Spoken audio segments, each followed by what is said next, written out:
अध्यक्ष महोदय कि 1951 में जब 71.9% किसान थे तो 2011 में 45.01 हो गए। ये 26.08% किसान मेरा कहाँ चला गया? मैं हर दिन खोजते रहता हूँ, भाई तू किधर गया? आवाज लगाता हूँ, अरे भाई 26% किसान मेरा कहाँ डूब गया, जरा आवाज दो।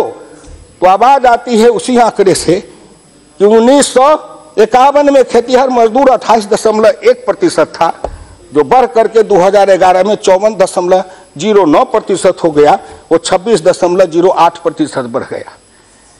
26.08% किसान हटा, 26.08% खेतीहर मजदूर बढ़ा।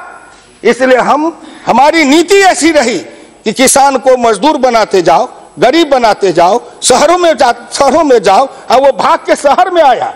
1951 में 82.7% गांव में थे और 2011 में 68.08%, 14% किसान गांव का आदमी चला गया।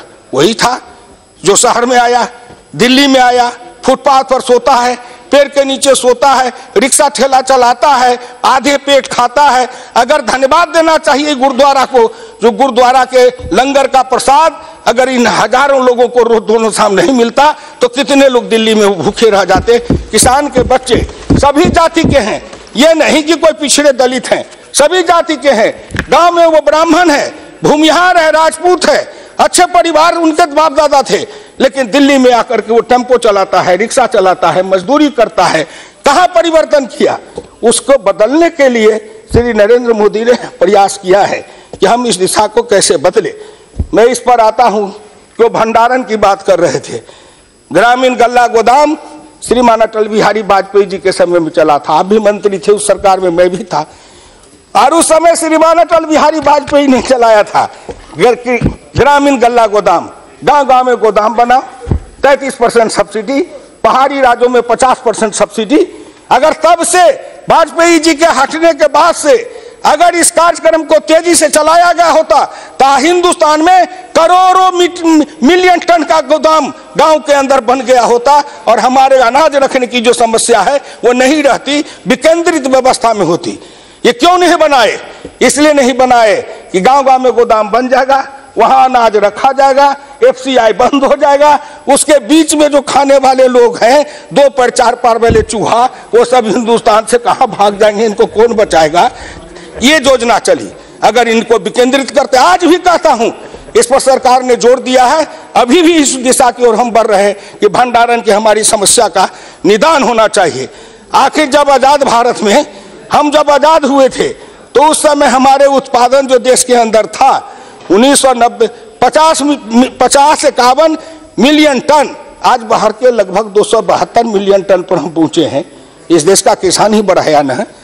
अन्न का उत्पादन, फल का उत्पादन, सब्जी का उत्पादन, दूध का उत्पादन, ये सभी मात्रा में समुद्र के अंदर जो खाद्य पदार्थ हैं उन पर खोज, अनुसंधान, उत्पादन, ये समग्र दिशा में भारत के कृषि वैज्ञानिक लगे हुए हैं और ICAR के जो संस्थान के वैज्ञानिक लगे हुए हैं। मैं समझता हूं कि उनको सभी हिंदुस्तान के किसान उनके अनुग्रहित हैं और उनको धन्यवाद देना चाहिए जो उन्होंने हिंदुस्तान की इस कृषि क्रांति लाने में हिंदुस्तान जहां आयात पर जिंदा रहता था वहां निर्यात की ओर बढ़ गया, इतना उत्पादन बढ़ाया है। ये उन्हीं के कारण ये सब हमारा बढ़ा है। आपसे मेरी विनम्र प्रार्थना है, भारत सरकार ने पशुधन के विकास के लिए योजना चलाई है, देसी नस्ल के पशुओं के विकास के लिए योजना चलाई है। हम उस समय कहते थे भारत के अंदर अनेक उन्नत नस्ल की गायें हैं जिनको चुरा करके ले जा करके विदेश वाले क्रॉस करा करके होल्स्टीन, फ्रीजियन, ये कौन कौन गाय बना करके फिर हम वापस लाते हैं। लेकिन गाय सब कुछ मेरे यहाँ से चोरी होके गई है।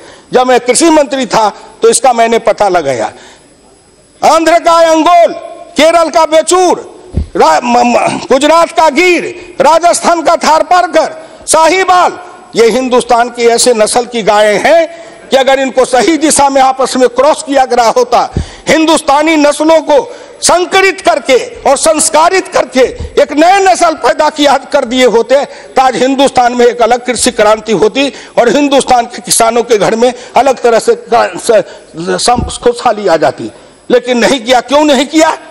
क्योंकि आप विदेश आश्रित थे, हम स्वदेश आश्रित हैं।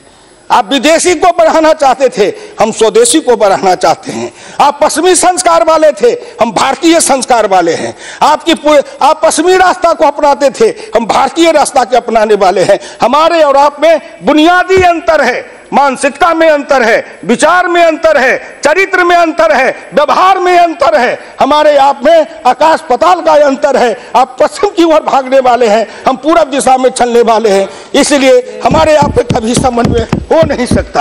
इसलिए मैं कहना चाहता हूं कि भारत के सरकार ने इसकी ओर कदम उठाया है। हम फिर ज्यादा समय नहीं लेके केवल आपसे प्रार्थना करूंगा, कृषि विज्ञान केंद्र है हिंदुस्तान में 648 कृषि विज्ञान केंद्र है लगभग, और भी बढ़ने वाले हैं। मैं पूछना चाहता हूं, इन कृषि विज्ञान केंद्रों को मजबूत क्यों नहीं बनाया गया? कहीं कृषि विज्ञान केंद्र में जमीन है तो चार दीवारी नहीं है, कहीं कृषि विज्ञान केंद्र है तो वैज्ञानिकों के लिए मकान नहीं है, कहीं है तो प्रयोगशाला नहीं है। मेरे क्षेत्र में कृषि विज्ञान केंद्र, महिला उसकी प्रभारी, मैं गया था उसमें कार्यक्रम का उद्घाटन करने, अध्यक्ष महोदय, और मैं शर्म से मेरा सर झुक गया जब मैंने कहा कि यहाँ कहीं टॉयलेट है तो कहीं नहीं है, एक है। मैं उसमें गया तो मुझे लगा कि मीटिंग हो जाएगा। मैं तुरंत कृषि मंत्री जी को पत्र लिखा और ICR के महापात्रा जी जो DG हैं उनको मैंने फोन किया कि साहब कैसी दुर्दशा है। आप उन कृषि विज्ञान केंद्रों को सांस्कृतिक स्थल, तीर्थ स्थल जैसे बनाते तो बना दिए होते। मैं धन्यवाद देना चाहता हूं भारत की सरकार को कि उन्होंने कृषि विज्ञान केंद्र में मिट्टी परीक्षण का लाभ देने का काम किया है, कृषि कौशल विकास का काम किया है। कृषि पर जो आधारित लोग हैं, नौजवान हैं, वो विज्ञान केंद्र, कृषि विज्ञान केंद्र में जाएंगे।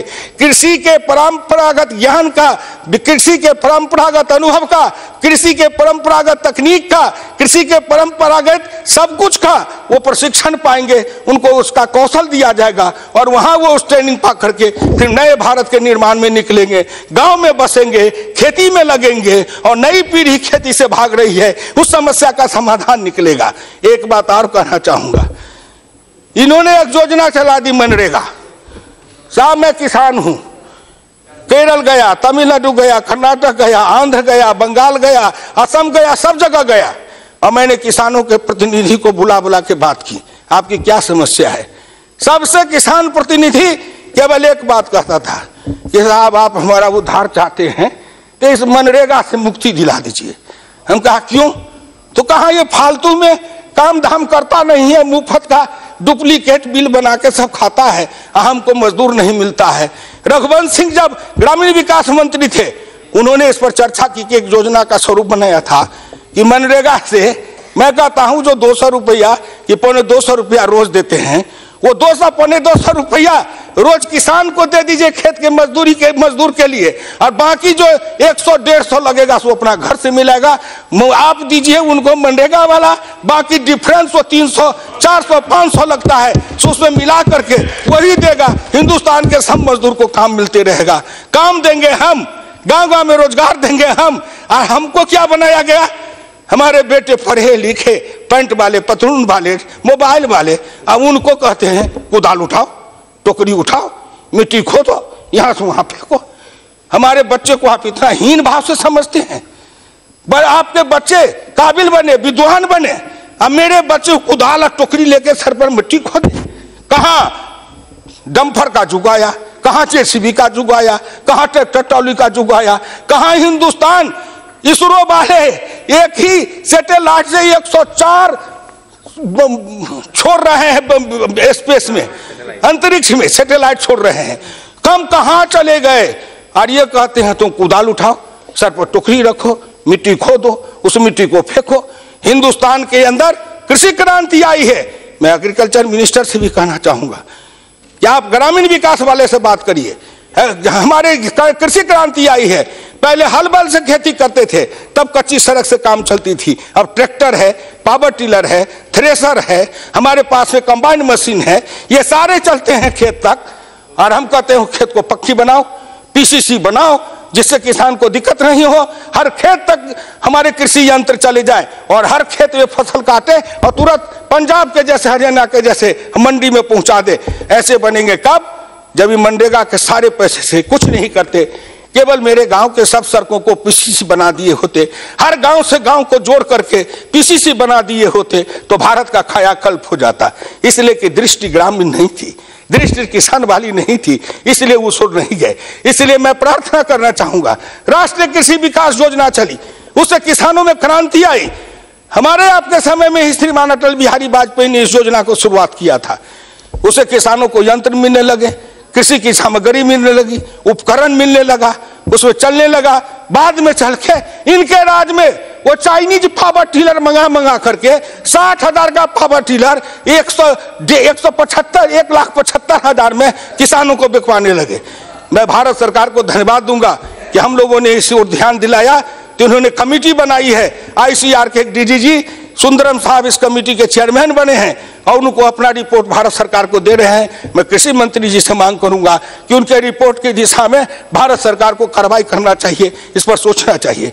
यह कृषि विकास योजना से कितना हुआ? कृषि सिंचाई योजना सब मिलकर के आएंगे, कहेंगे इतने आंकड़े देंगे। मैं ये कृषि विकास सिंचाई योजना अमल में लाता है कौन? भारत सरकार पैसा देती है, कार्यकारी एजेंसी है राज्य सरकार। भारत सरकार की फसल बीमा योजना है, बिहार की सरकार टाल मटोल करती रही, लाख बहाने करती रही, नहीं बना पाए। उत्तर प्रदेश में कृषि ये बीमा योजना सही ढंग से चालू नहीं हुआ, किसानों को लाभ नहीं मिला। बिहार में पाछे चला, उतना लाभ नहीं मिला। तो ये फसल बीमा योजना लागू करेगी बिहार राज्य सरकार, एजेंसी चुनेगी राज्य सरकार, हिस्सा अपना देगी राज्य सरकार, हम अपना हिस्सा देंगे। भारत सरकार को धन्यवाद देना चाहिए कि उसमें जो किसान को लगता था किस्त, वो किस्त की दर इतना कम है कि उसका कोई ठिकाना नहीं है, वो कोई दे सकता है।